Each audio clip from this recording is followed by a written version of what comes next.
جمعیت علماء اسلام ضلع لاہور کے وفد کی مسجد رحمت للعالمین آمد۔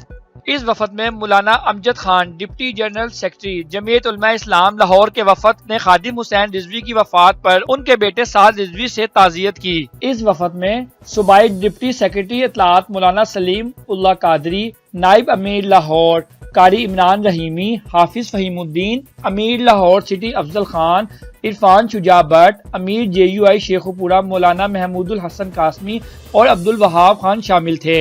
وفد نے علامہ خادم حسین رضوی صاحب کی وفات پر ان کے بیٹے سے اظہار افسوس کیا اور بلندی درجات کے لیے دعائے مغفرت بھی کی۔ اللهم طهر قلوبنا على محبة حبيبك ورسولك صلى الله تعالى عليه خير خلقه سيدنا ومولانا وملجأنا ومأوانا محمد وعلى آله وصحبه وسلم.